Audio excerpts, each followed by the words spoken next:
Seja muito bem-vindo ao nosso canal e no vídeo de hoje eu quero falar sobre um romance fantástico, demais, maravilhoso, espetacular. que delícia. Pelo menos pra mim esse romance é tudo isso. Ah, bom. E eu estou falando de Dom Casmurro de Machado de Assis. E quando se fala de Dom Casmurro, de cara vem aquela velha polêmica sobre a suposta traição de Capitu. Afinal, Capitu traiu ou não traiu o Bentinho? E nós temos aí Bento Santiago, o Bentinho, que acusa sua esposa Capitu de ter galhado com seu melhor amigo. Melhor amigo ficou dúbio. Melhor amigo de Bentinho, que era o Escobar. E então Bento Santiago acusa sua esposa de ter galhado, tendo um caso amoroso, um caso extraconjugal com o Escobar. Só que, quando você chega assim lá no final do livro, fica aquela dúvida, será? Será que Capitu traiu o marido? Tanto que nós temos 3 grupos que ficam discutindo a respeito disso. Temos um grupo que diz: sim, ela traiu, Capitu é uma safada, galhou o marido. Temos outro grupo que fica assim na dúvida, né? Não sei se traiu, se não traiu. E temos um outro grupo, na qual eu faço parte, que diz que não, na obra só tem indícios, não tem como provar que ela traiu. Capitu, minha linda, Eu te defendo.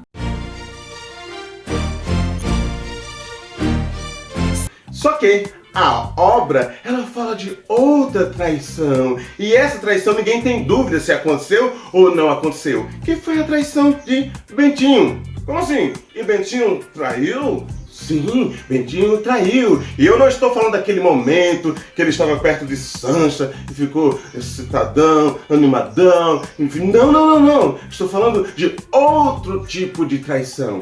Bentinho traiu a ele mesmo. E assim como o Bentinho, muitas são as pessoas que praticam esse tipo de traição. E é sobre isso que queremos falar no vídeo de hoje. Mas antes, não esquece de deixar o seu like. Se não é inscrito no canal, faz a sua inscrição, ativa o sininho para receber as notificações e vamos ao vídeo. Dom Casmurro, romance fantástico, maravilhoso, uma obra repleta de reflexões. Daria para fazer uma série de vídeos só falando sobre Dom Casmurro. Aliás, daria para criar um canal para passar o resto da vida falando... Não, mentira, estou exagerando, não é tanto assim.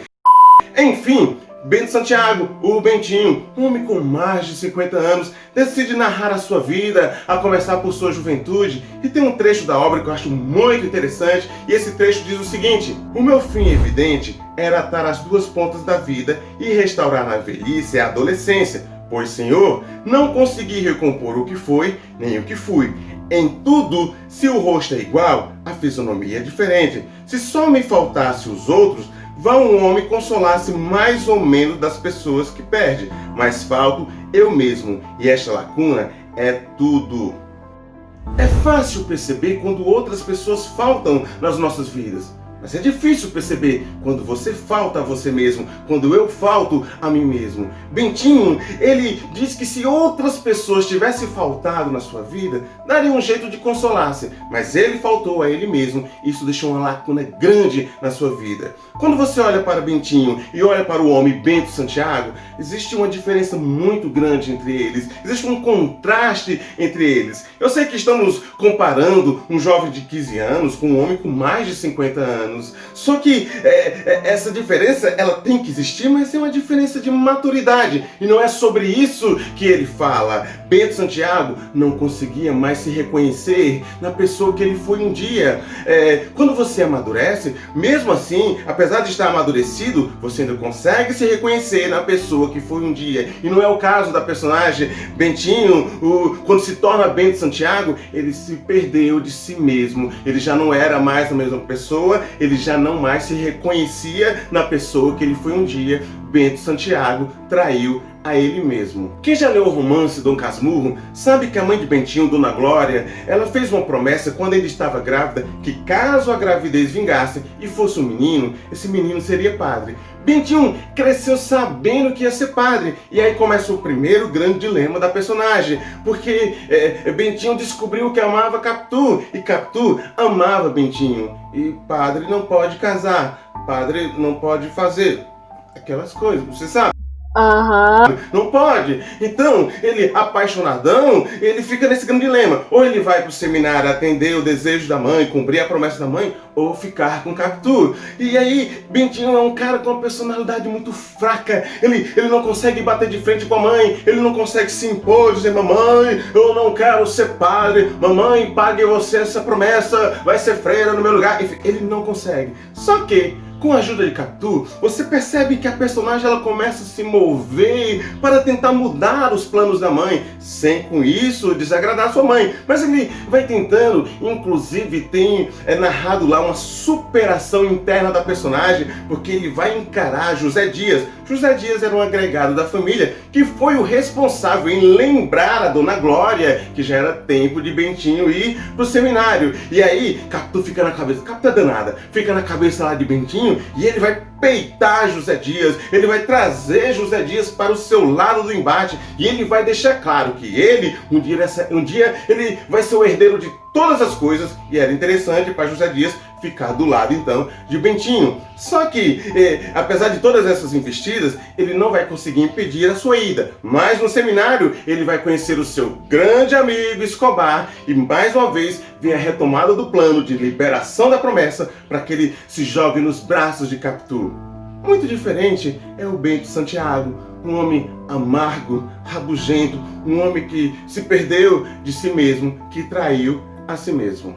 Bentinho poderia ter escolhido alguns caminhos para sua vida. Ele poderia ter escolhido um caminho mais nobre e ter perdoado a suposta traição de Capitu. Poderia ter escolhido um caminho mais trágico de separação, mas ainda assim seria uma escolha, seria um caminho, só que ele não faz nenhuma coisa e não faz outra. Ele simplesmente ele vai seguir com uma vida de aparência. Ele manda a mulher para a Europa, ele não perdoa a suposta traição, ele nunca mais a vê, mas fica mantendo um casamento de aparência, mostrando para todo mundo que está bem, a mulher só está fora com o filho e ele vai de vez em quando visitar, mas na verdade ele nunca visita. Enfim, Bentinho traiu a si mesmo, ele não conseguiu seguir adiante com a própria vida, ele não se permitiu viver livre, libertar a sua esposa, conhecer uma nova pessoa e se refazer.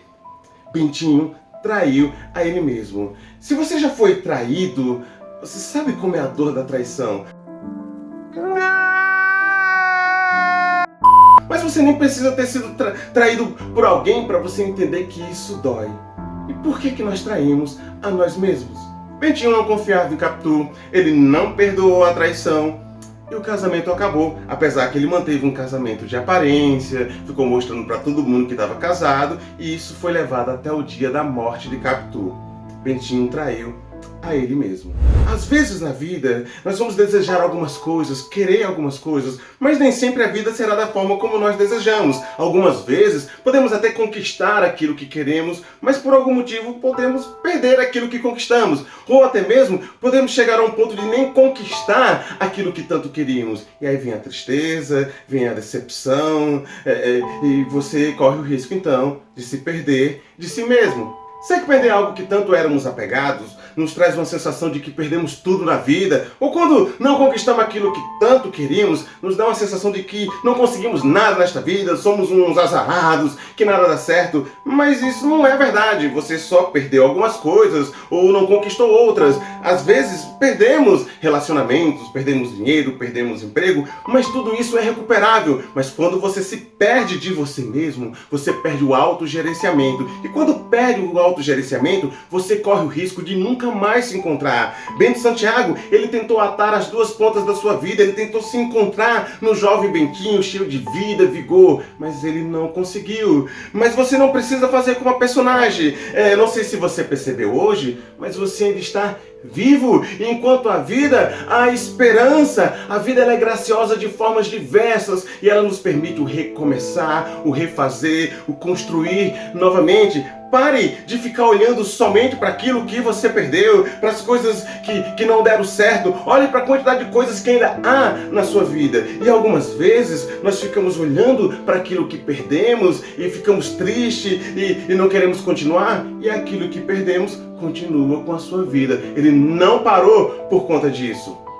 Lembro de uma aluna que me procurou para agradecer pelas mudanças na vida dela, fruto de algumas conversas que tivemos. E na hora eu lembrei de Morpheus, personagem do filme Matrix, falando a Neo. E eu parafrasei uma fala de Morfeu. Eu disse a ela que eu só mostrei a porta, mas foi ela quem atravessou.